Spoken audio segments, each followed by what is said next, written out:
विज्ञान के सेशन में आप लोगों का स्वागत है। जीवों में विविधता, ये हमारा चैप्टर चल रहा है और आज जो हम लोग डिस्कस करने जा रहे हैं वो है प्लांटिंग के बारे में।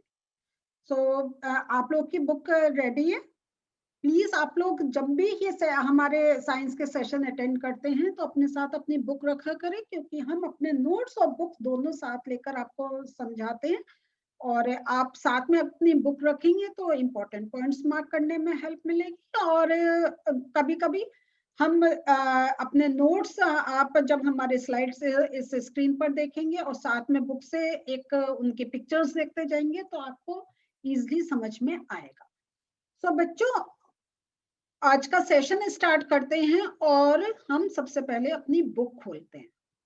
आज आप जानते हैं प्लांटी के बारे में पढ़ने जा रहे हैं। और अगर प्लांटी क्या है, जब हमने वर्गीकरण देखा था तो देखिए यहाँ पे अगर हम ऊपर जाएं तो हमने यहाँ पे देखा था कि वेटकर ने 5 ग्रुप्स हमारे वो बताए थे, जिसमें उन्होंने नाम दिया था मोनेरा, प्रोटिस्टा, फंजाई, प्लांटी और एनिमेलिया।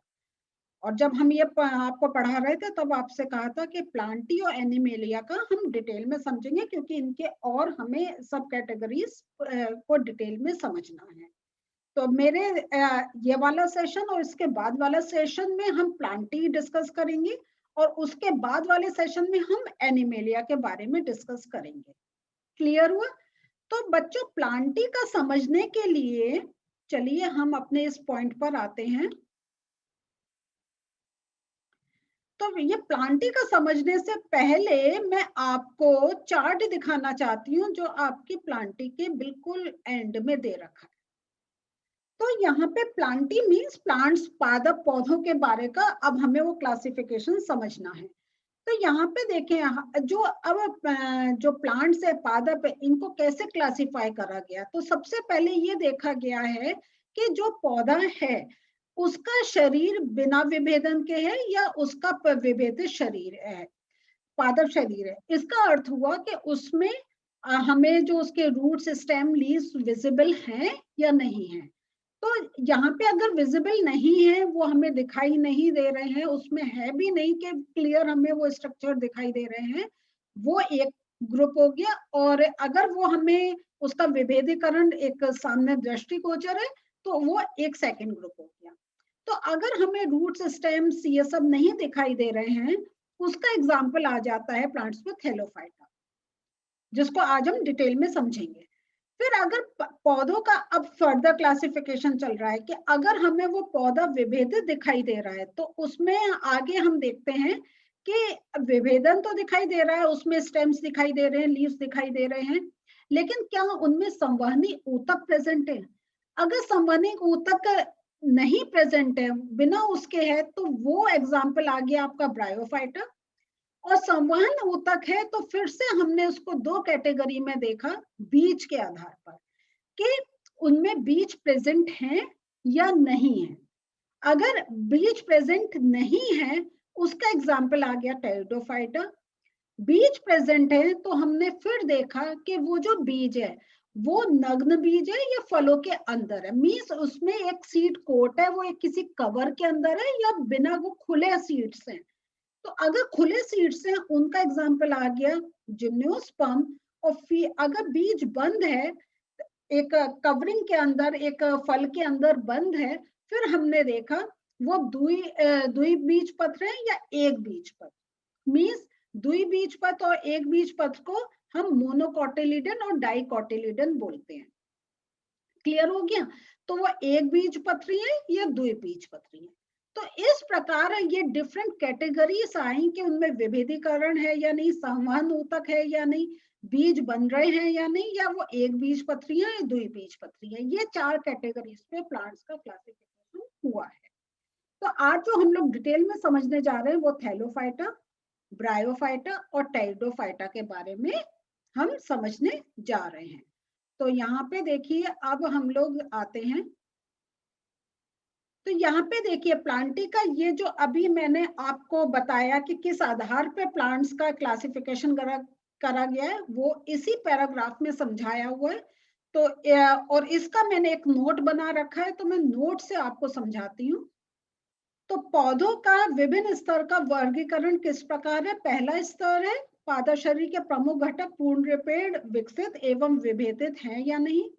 दूसरा जो स्तर देखा गया संवहनीय ऊतक के आधार पर है कि संवहन ऊतक है या नहीं है। फिर है तीसरा स्तर बीज धारण की क्षमता के आधार पर कि बीज धारण करते हैं या नहीं करते हैं। और चौथा स्तर है बीज फल के अंदर विकसित है या नहीं। ये हमें 4 स्तर पर प्लांट्स का क्लासिफिकेशन करा गया। और जो प्लांट का आपका जो पहला पैराग्राफ है उसमें यही बातें पैराग्राफ फॉर्म में, जिसको मैंने एक नोट फॉर्म में आपको दिखाई है। तो आप ये वीडियो पॉज करके अपनी कॉपी में ये पॉइंट्स नोट कर सकते हैं कि ये कौन कितने स्तर पे प्लांट्स का क्लासिफिकेशन वर्गीकरण करा गया। ठीक है। सो अब मैं आपको बुक पहले खोल के दिखाती हूँ कि आज हम आगे क्या पढ़ने जा रहे हैं। तो बच्चों जैसा मैं बताया था आज हम थैलोफाइटा, ब्रायोफाइटा और टेरिडोफाइटा के बारे में समझने जा रहे हैं। तो इनकी आपके ये देखिए ये पिक्चर्स सारी दिखा रखी हैं। इस कैटेगरी में कौन कौन से आपके प्लांट्स आते हैं।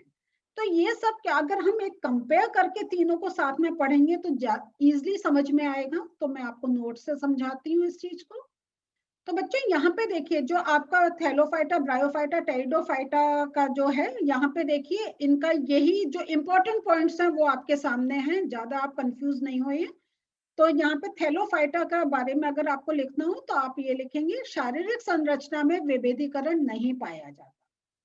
ठीक है, थैलोफाइटा में कोई विभेदीकरण नहीं पाया जाता और मुख्य रूप से जल में पाए जाते हैं। इनका पाने का स्थान क्या है? और ये जो इस वर्ग के पौधों को शैवाल कहा जाता है। इसका उदाहरण है यूलोथ्रिक्स, स्पाइरोगायरा आदि। ब्रायोफाइटा में क्या होता है? जो पादप शरीर है वो तना और पत्तों जैसी संरचना में एक विभाजित होता है और संवहन के लिए विशेष ऊतक नहीं पाए जाते हैं। ठीक है, सेकंड अब हम सेकंड कैटेगरी पर आ गए। और ये जो इस वर्ग में जो पौधे आते हैं इनके उस वर्ग को हम ये पौधों का उभयचर कहा जाता है। तो इस वर्ग के पौधों को पादप वर्ग का उभयचर कहा जाता है क्योंकि अब हमें एक क्लियर हमें विजिबल होता है कि उनका तना कहाँ है और पत्ते कैसे हैं। तो ये एक हमें अब सामने दृष्टिगोचर होता है।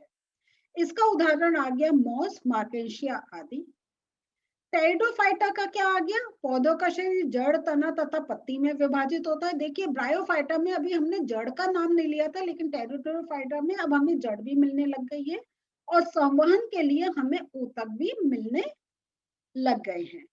तो ये जो ऐसे प्लांट्स जिनमें हमें एक विभेदीकरण दिखाई दे रहा है और संवहनी ऊतक है वो आपके कैटेगरी में आ गए टेरिडोफाइटा के।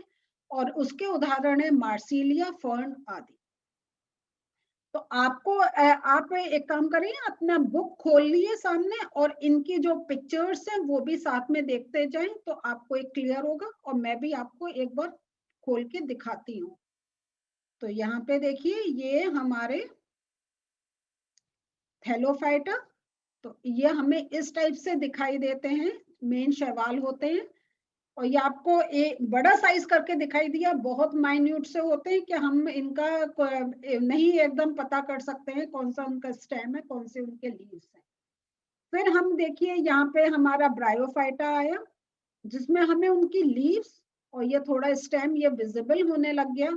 और टेरिडोफाइटा में देखिए ये फर्न का एग्जाम्पल आया कि हमें नीचे रूट्स भी दिखाई दे रही हैं, उनका तना भी दिखाई दे रहा है और पत्तियां भी दिखाई दे रही हैं। सो ये हमारे, और अगर आपको ऐसे पिक्चर आए और पिक्चर देख के आप एकदम पहचान सकते हैं कि ये किस कैटेगरी के हैं, कि ब्रायोफाइटा है, टेरिडोफाइटा है, थैलोफाइटा है, आप इजिली उसको पहचान सकते हैं। तो चलिए आगे का जो है वो मैं आपको नोट्स की ही हेल्प से समझाती हूँ क्योंकि पैराग्राफ में अगर आप पढ़ेंगे तो आपको इतना क्लियरिटी नहीं आएगी। अब जो इन तीनों में एक कॉमन चीज क्या हो रही है कि ये चाहे थैलोफाइटा हो, ब्रायोफाइटा हो या टेरिडोफाइटा हो, इनमें नग्न भ्रूण पाए जाते हैं जिन्हें स्पोर कहते हैं। बीज देखिए अभी बीज का फॉर्मेशन इन तीनों में नहीं हुआ है। तो लेकिन उनका रिप्रोडक्शन प्रोसेस चल रहा है तो वो छोटे छोटे से एक कहें बहुत ही माइन्यूट से हमें कुछ दाने से दिखाई देते हैं जिनको हम स्पोर्स बोलते हैं और इनके थ्रू इनका रिप्रोडक्शन होता है। जनांग अप्रत्यक्ष होते हैं, हमें जो एक रिप्रोडक्टरी इनके पार्ट्स हैं वो हमें एक सामने विजिबल नहीं होते हैं। बीज उत्पन्न करने की क्षमता नहीं होती, अतः ये क्रिप्टोगैम कहलाते हैं। तो देखिए, जब हम क्लासिफिकेशन देख रहे थे तो हम वेस्कुलर बंडल के बाद हम बीज फॉर्मेशन पर आ गए थे, जो एक और कैटेगरी थी कि बीज फॉर्मेशन होता है या नहीं होता है। तो जिन प्लांट्स में बीज का फॉर्मेशन नहीं होता है उनको हमने फिर एक कॉमन नाम दे दिया है क्रिप्टोगैम। क्लियर हो गया? तो क्रिप्टोगैम में हमारे ये तीनों आ जाएंगे, थैलोफाइटा, ब्रायोफाइटा, टेरिडोफाइटा। जबकि इन तीनों में आपस में डिफरेंस है, जो इससे पहले वाली स्लाइड में दिखाया था। तो लेकिन इन तीनों का कॉमन ये है कि इनमें, इन तीनों में बीज बनाने की क्षमता नहीं है, तो उनका नाम आ गया क्रिप्टोगैम। तो अब उनका क्या नाम होगा जिनमें बीज बनाने की क्षमता है? तो चलिए, उनको क्या कहते हैं? उनको कहते हैं फेनरोगैम। तो दो, अब हमें बीज बनाने की क्षमता और बीज नहीं बनाने की क्षमता। तो बीज नहीं बनाने की जिनमें क्षमता होती है उनको हम क्रिप्टोगैम कहते हैं, और जिनमें बीज का एक उत्पन्न करने की क्षमता होती है उनको कहते हैं फेनरोगैम। तो जिन पौधों में जनांग अप्रत्यक्ष होते हैं तथा बीज उत्पन्न करने की क्षमता नहीं होती वो क्रिप्टोगैम कहलाते हैं। और इसके एग्जाम्पल आ गए थैलोफाइटा, ब्रायोफाइटा, टेरिडोफाइटा।